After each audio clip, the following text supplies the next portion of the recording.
C.S. 루이스가 쓴 책 중에 사랑하는 아내를 잃은 뒤에 쓴 일기인 헤아려본 슬픔이라는 책이 있습니다. 그의 마음이 이렇게 고스란히 담겨져 있는 책인데요. 그 책의 가장 첫 문장이 이렇게 시작을 하는데 읽어드려 보겠습니다. 슬픔이 두려움과 비슷하다는 것을 예전에는 아무도 말해주지 않았다. C.S. 루이스는 슬픔이라는 이 감정이 단순히 그냥 이렇게 마음이 아프거나 좀 그런 어떤 눈물을 좀 흘리거나 이 정도의 어떤 감정이 아니라 두려움과 같이 다가온다는 것. 여러분, 두려움이 일회적인 것이 아니라는 것을 여러분 많이 경험하지 않으십니까?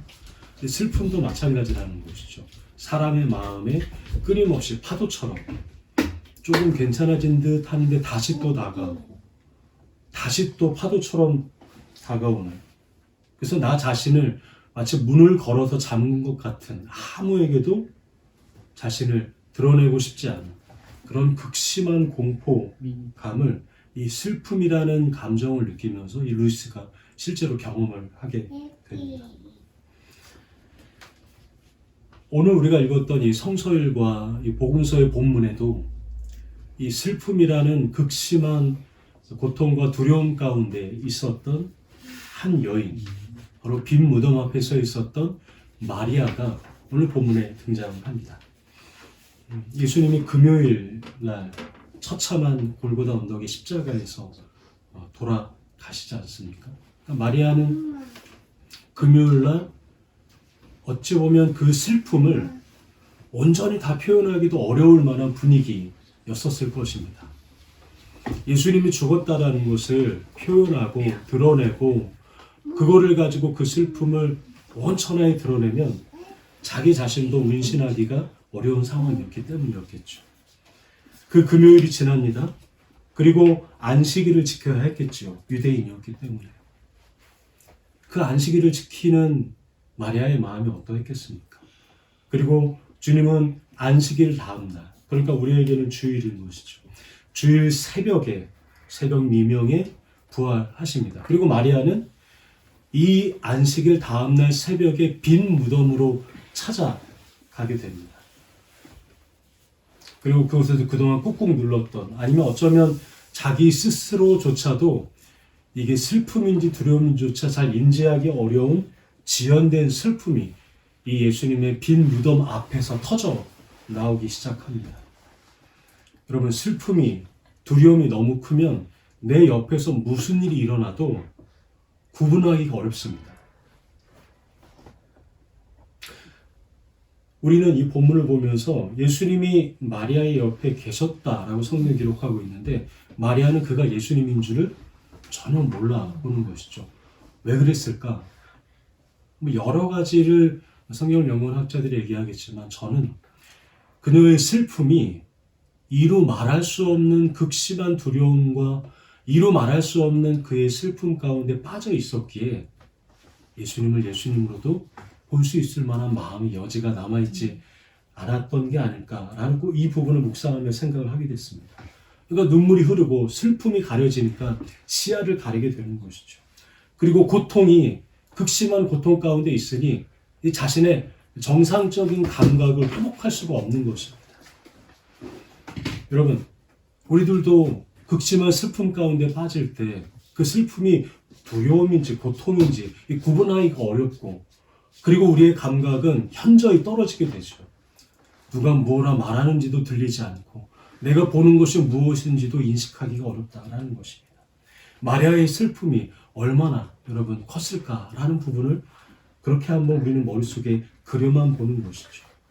지금 마리아는 그 무덤이라는 장소에서 극심한 슬픔과 고통 가운데 잠겨서 주님을 보지 못하는, 우리를 먼저 찾아와 이름 부르시는 그 부활의 주님을 가장 먼저 성경에서 목격하는 인물로 오늘 본문에 그려지고 있는 것입니다.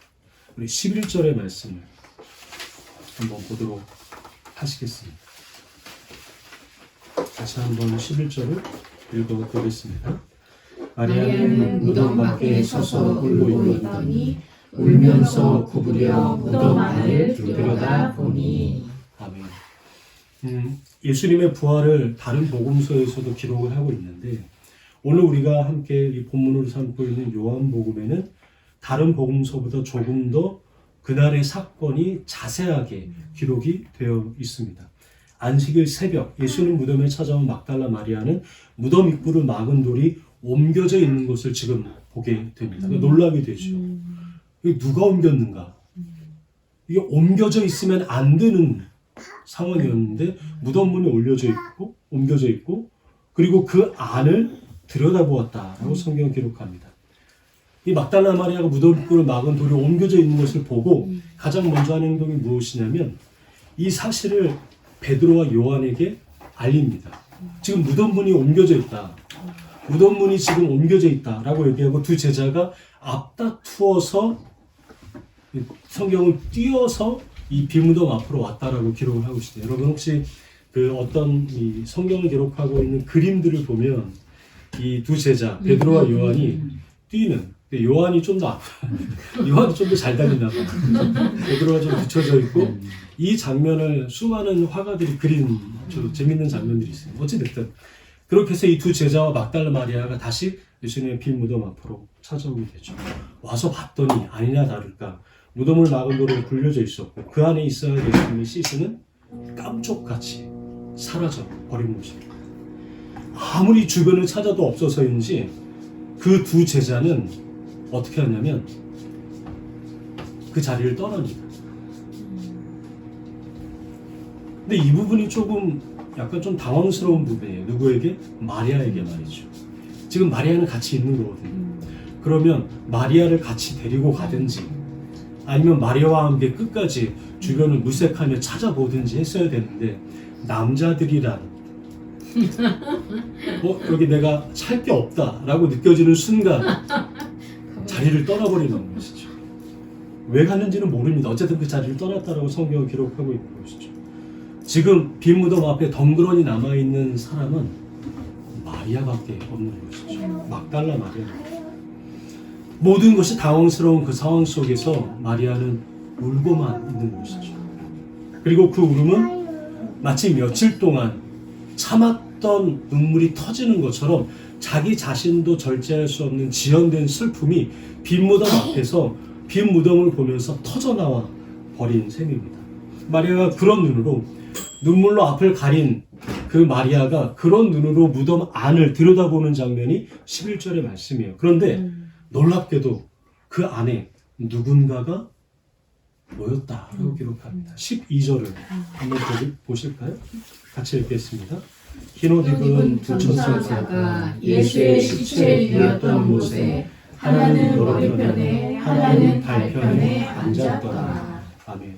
자, 눈물로 그렁그렁한 마리아의 눈길에 지금 천사가 보이고 있습니다. 물론 마리아는 지금 자신의 눈에 보이는 이들이 천사라는 것을 인식하지는 못합니다. 그럴 만한 여력도 없어요. 천사는 마리아에게 이렇게 묻지요. 여자여 왜 우느냐? 여자여 왜 우느냐? 마리아는 그들이 천사라고는 전혀 생각하지 못한 채 이렇게 13절에 대답을 합니다. 13절을 읽어보시겠습니다. 천사들이 마리아에게 말하였다. 여자여 왜 우느냐? 마리아가 대답하였다. 누가 우리 주님을 가져갔습니다. 어디에 두었는지 모르겠습니다. 지금 마리아는 눈물이 터지고 지난 며칠 동안 참았던 지연된 슬픔이 폭포수처럼 터져버리는 그 상황, 그것만으로도 혼란스러운데 찾아갔던 무덤의 문이 굴려져 있고 그 안에 예수님의 시신은 온데간데 없이 없고 지금 앞에 자신이 누구인조차 구분하지 못하는 누군가 자기에게 말을 하는 이 한마디로 정신없는 상황 가운데 빠져 있는 것입니다. 왜 주님의 시신은 왜 없는 것일까? 라는 생각, 그 생각으로 휘청거리고 있는 것이죠. 그런데 마리아는 또 다른 누군가를 14절에 보게 됩니다. 14절을 같이 한번 읽어보실까요? 이렇게 말하고 뒤로 돌아섰을 때에 그 마리아는 예수께서 서 계신 것을 보았지만 그가 예수이신 줄은 알지 못하였다. 아멘. 여러분 13절에도 14절에도 공통적으로 반복되는 한 가지의 표현이 있는데 그것은 무엇이냐면 알지 못한다라는 말입니다. 그러니까 부활의 첫 증인이었던 마리아는 알지 못한 채로 증인이 되어버린 거예요. 우리는 주님을 잘 알지 못합니다. 설령 주님이 우리 앞에 부활하신 몸으로 짠 하고 나타나셔도 우리들은 주님을 알지 못한 채로 마주하는 존재들인 것이죠. 무덤 앞에서도 그랬고 주님이 부활하신 그 앞에서도 우리는 주님을 잘 알 수 없는 그러한 인생들이 여러분 저와 여러분들의 모습이 아닙니까? 그래서 우리는 주님 앞에 겸손할 수밖에 없는 것이죠. 내가 주님을 잘 모른다라고 말하는 것이 이 부활절에 우리가 주님 앞에 드려야 할 기도의 가장 중요한 한 축이 되는 것입니다. 근데 이렇게 아무것도 알지 못하는 마리아가 주님께서 아무것도 알지 못하면 증인으로 삼을 수가 없을 텐데 말이죠. 그런데 주님은 어떻게 하셨냐면 아무것도 알지 못하는 그저 슬퍼하고만 있었던 이 마리아를 부활의 증인으로 삼아 주신 것입니다. 이게 주님의 은혜 아니겠습니까?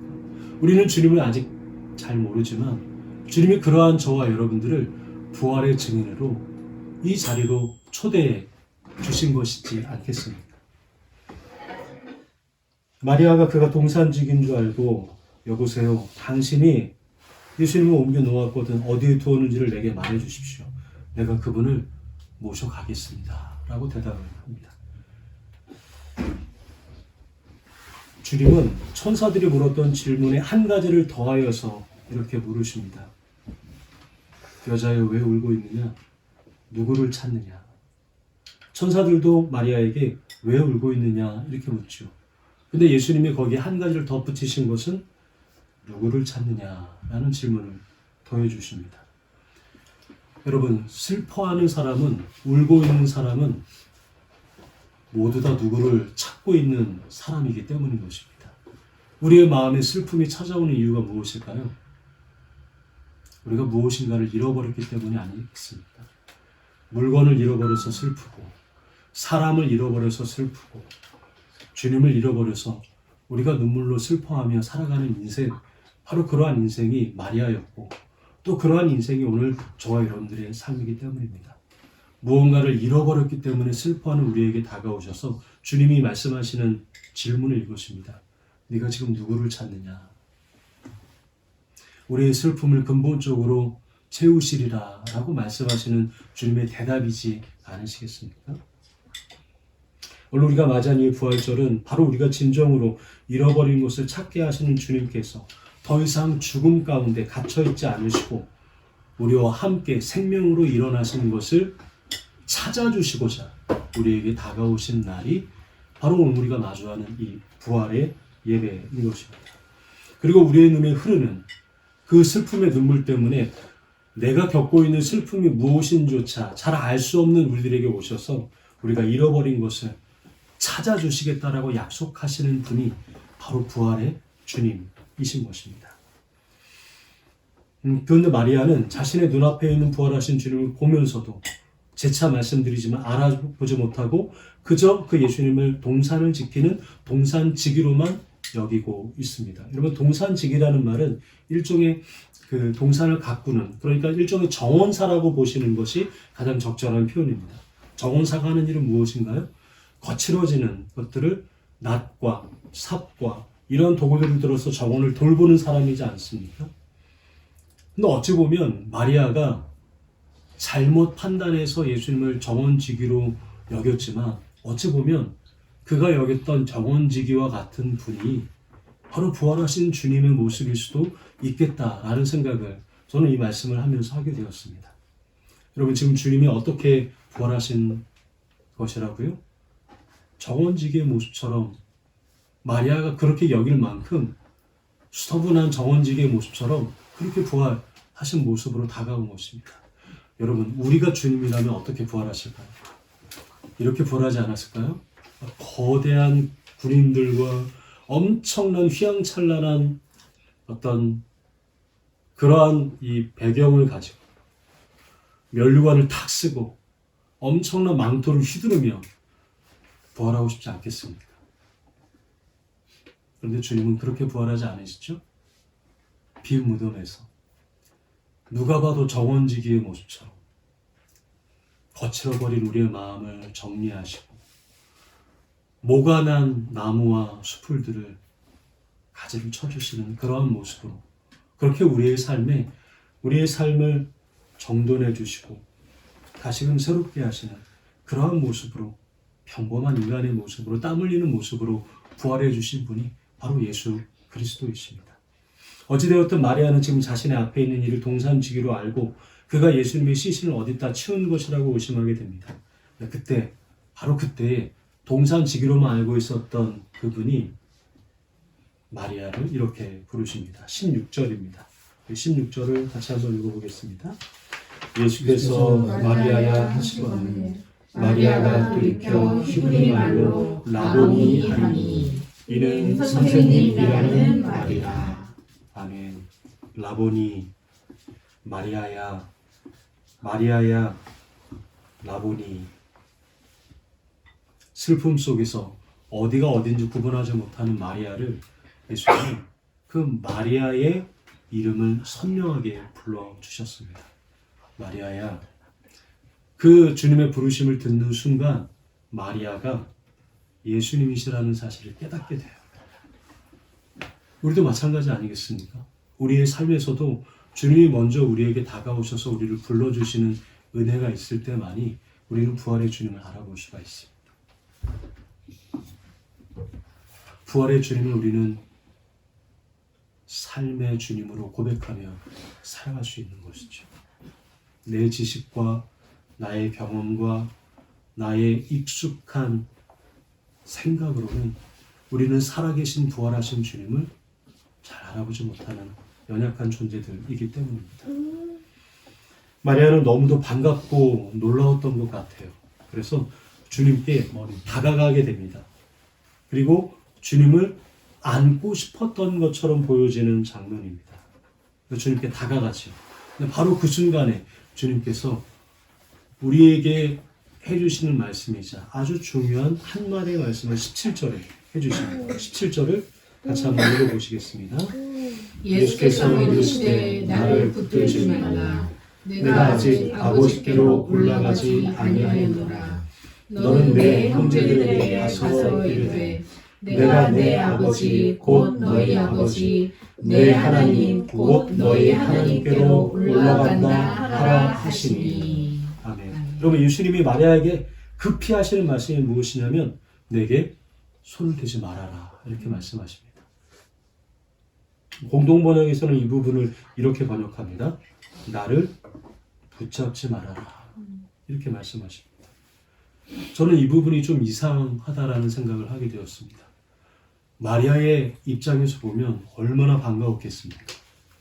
마리아의 입장에서는 당연히 더 가까이 다가가서 손이라도 아니 옷깃이라도 아니 발꿈치라도 잡아보고 만져보고 싶지 않았을까요? 근데 예수님이 지금 뭐라고 말하시냐면 내게 손을 대지 말아라 이렇게 말씀하십니다. 왜 그러셨을까요? 새롭게 변화된 부활의 몸이 어떤 이유가 되었을까요? 아니면 어떤 물리적인 이유 때문에 아직 주님은 자신의 몸을 누군가에게 만지기를 허락하지 않으신 걸까요? 그렇지는 않은 것 같습니다. 왜냐하면 이 일이 있은 후에 바로 며칠 후에 예수님께서 도마에게 이렇게 말씀하시기 때문입니다. 네 손으로 나의 손과 옆구리를 만져보아라. 근데 이상하죠. 마리아에게는 나를 만지지 말아라, 나를 붙잡지 말아라. 저는 이 나를 붙잡지 말아라는 이 말씀 가운데 매우 중요한 부활의 메시지가 담겨 있지 않나라는 생각을 하게 되었습니다. 그리고 이 나를 붙잡지 말라라는 마리아를 향하여 주신 이 말씀은 오늘 우리들에게도 지금 내가 붙잡고 있는 것이 무엇인지를 다시 한번 생각해 보라. 내가 지금 붙잡으려고 하는 것이 무엇인지를 다시 한번 더 생각해 보라 라고 우리에게 한 걸음 뛰어서 생각해 보게 하는 주님의 의도가 담겨져 있는 말씀이 아닐까 여겨집니다. 우리는 우리의 신앙과 기도, 우리의 마음속의 바램, 심지어는 이 예배도 우리가 무엇인가를 바라고 붙잡으려고 하는 그것을 위한 것으로 여길 때가 참 많습니다. 그러니까 기도를 하기는 하죠. 그런데 이 시대에 수많은 크리스천들이 기도를 안 하는 게 아닙니다. 근데 문제는 무엇인가요? 기도를 하기는 하되 그 기도를 통하여 바라는 것이 나의 욕망일 때가 많다라는 것입니다. 물론 우리의 기도의 시작은 처음에는 우리가 주님 앞에 구하며 나아갈 수 있겠죠. 그런데 여러분 시종일관 계속 5년, 10년, 20년, 30년이 지나도 우리의 기도가 주님의 마음과 어긋나 있다면 여러분 그 기도가 과연 주님께서 기도라고 말씀해 주실 수 있겠느냐라는 생각을 하게 됩니다. 이처럼 우리는 주님을 믿되 내가 바라는 주님을 믿고 따르는 경향이 참 많다라는 것이죠. 내가 기대하는, 그러니까 나한테 익숙한 주님을 우리는 찾고 맞이할 때가 많은 것입니다. 그러니까 신앙도 이런 전제가 깔려 있는 것이죠. 나의 기대를 충족시키는 주님을 만지려고 하는 것입니다. 내가 익히 알고 있었던 주님, 내가 익히 알고 있었던 기도, 하나님을 내가 지금도 붙잡으려고 하는 것이죠. 그런데 오늘 우리의 삶 속에서 맞이하는 이 부활절은 바로 이 부분에 멈추어 서서 우리가 정말 붙잡으려고 하는 주님이 어떤 분이신지를 곰곰이 생각해 봐야 하는 때인 것입니다. 지금 우리가 사는 이 세상은 한쪽에서는 전쟁이 계속되고 있습니다. 하루에도 몇 번씩 전쟁에 대한 소식이 전해지죠. 근데 전쟁을 하게 되면 그 나라와 그 땅에서만 일이 일어나는 것이 아닙니다. 전 세계가 아주 유기적으로 연결되어 있기 때문에 극심한 고통 가운데 빠지게 되죠. 근데 여러분, 이 전쟁 가운데 전쟁을 일으키는 사람도 그리고 그 전쟁을 반대하는 사람도 동일하게 하나님을 믿는 사람들이 이 일 가운데 다 이런 기도를 드립니다. 한쪽에서는 전쟁을 일으키며 하나님은 이 전쟁을 원하신다. 그러면서 이 전쟁을 주님의 이름으로, 주님의 선을 주님의 이름으로 이것을 치르는, 그리고 이 전쟁 가운데 하나님이 도우신다라는 표현의 기도문이 아주 큰 소리로 울려 퍼지고 있습니다. 그리고 또 다른 한쪽에서는 하나님이 어떻게 전쟁을 두고 보시겠는가. 둘 다 하나님을 믿는 사람들이라고 얘기하는 사람들의 간절한 기도가 동시에 세상의 메시지로 전해지고 있습니다. 하나님을 자신의 욕망을 부추기며 동조하는 신으로 여기는 이 시대의 모습은 지금 한국교회만이 아니라 전 세계가 가지고 있는 공통적인 모습이 아닐까 생각을 하게 됩니다. 여러분, 이러한 모습이 오늘 우리들에게도 없다라고 자신할 수 있을까요? 저는 제 모습 안에서도 이러한 모습이 있다라는 사실을 순간순간 경험을 하게 됩니다. 내가 붙잡고 싶은, 마치 마리아가 그 주님을 내가 아는 주님이구나 라고 생각하면서 붙잡고자 할 때 주님이 나는 이전에 나와는 다른 부활의 주님이라는 사실을 생각해보라라고 말씀하시듯이 우리에게 나를 붙잡지 말아라, 이렇게 말씀하시는 것이 아닐까 생각을 하게 됩니다. 영국 성공의 수장이었던 로안 윌리엄스라는 이가 삶을 선택하라라는 책 중에 오늘 바로 이 부분의 대목을 이렇게 설명하는, 풀어내는 대목이 있는데 그 부분을 잠깐 읽어드리겠습니다. 나를 이용하지 말라. 너희가 참이라 여기는 것, 너희가 선하다고 여기는 그것에 나를 이용하지 말라. 네 안에 실제적이고 잠재적인 악이 있다는 것을 외면하지 말라. 그래서 나를 붙잡지 말고 나를 따르라. 주님이 사랑하시는 기쁨의 교회 여러분, 우리가 맞이하는 이 부활절, 우리는 수없이 많은 부활절을 맞이하게 됩니다. 지금까지 내가 제단하고 제안했던 그 예수님과는 전혀 다른 부활의 주님을 오늘 우리는 마주하고 있는 것입니다. 그런데 우리는 그 주님을 다 이해할 수가 없습니다. 주님의 일하심을 다 헤아릴 수가 없습니다. 그런데 우리는 그 주님을 내가 다 아는 것처럼 여기며 손으로 붙잡으려고 할 때가 참 많은 것 같습니다. 내 손으로 다 잡힐 수 없는 분이 예수님 아니겠습니까? 내 말로 다 표현할 수 없는 분이 오늘 우리가 예배하는 부활의 주님 아니시겠습니까? 오늘 본문의 마리아는 자신이 기억하던 예수님이 아니라 이제 자신을 마리아야라고 새롭게 부르시는 주님을 따르는 삶으로 살아가게 됩니다. 주님께서 이렇게 말씀하시죠. 17절을 보시면 내게는 손을 대지 말아라. 그리고 마지막에 내가 나의 아버지 곧 너희의 아버지 나의 하나님 곧 너희의 하나님께로 올라간다고 형제들에게 말하라. 형제들에게 부활의 주님을 전해라. 이렇게 말합니다. 그러니까 주님은 우리를 뭐라고 호칭해 주시냐면 형제라고 호칭해 주시는 겁니다. 이전에는 제자였는데 그리고 하나님은 우리의 아버지신데 부활하신 주님께서 우리를 뭐라고 칭해 주시냐면 같은 가족이다 라고 말씀해 주시는 것이죠. 하나님을 한 하나님 아버지로 여기는 주님과 우리가 한 가족이다, 형제다 라고 말씀하십니다. 여러분, 형제는 붙잡아야 될 존재일까요? 형제는 내가 붙잡고 도움만을 의지해야 될 그런 관계일까요? 그렇지 않죠. 때가 되면 형제는 같이 늙어간다고 하지 않습니까? 자매는 친구가 되어간다고 하지 않습니까? 우리는 주님과 함께 친구로 함께 걸어가고 따라가는 사람들, 바로 그렇게 주님께서 우리를 형제로 불러주시는 것입니다. 주님의 부활은 우리가 예수님과 한 형제로 묶어주십니다. 부활하신 주님을 우리는 단지 만지고 붙잡아야만 할 뿐으로 이해하는 수준을 넘어서서 이제 그분의 길을 함께 따르고 걸어가야 할 형제의 사람들이 되는 것이 부활신앙을 가지고 살아가는 저와 여러분들의 모습인 것입니다. 그러한 죽음을 이기신 부활하신 주님의 증인으로 살아가시는 저와 여러분의 삶이 되기를 주님의 이름으로 축복합니다. 함께 기도하겠습니다. 우리 이 시간 잠시 말씀을 붙잡고 함께 기도할 때 주님을 붙잡으려고만 했던 우리의 모습, 바로 마리아의 모습임을 잊지 않게 하시고 그 주님을 따라가는, 주님과 함께 걸어가는 부활의 증인으로 살게 하여 주시옵소서. 이 말씀을 기억하며 잠시 함께 기도하도록 하겠습니다.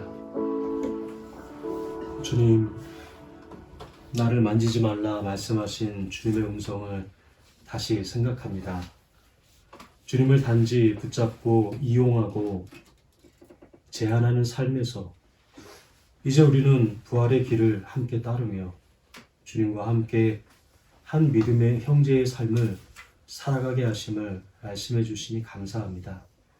무덤 앞에서 한없이 지연된 슬픔으로 고통받던 마리아의 이름을 불러주시고 이제 그녀를 믿음의 가족으로 살아가게 하시는 것처럼 오늘 우리들도 주님을 향한 사랑으로 부활의 주님을 드러내는 증인으로 살아가게 하여 주시옵소서. 부활의 주님 예수 그리스도의 이름으로 기도드립니다.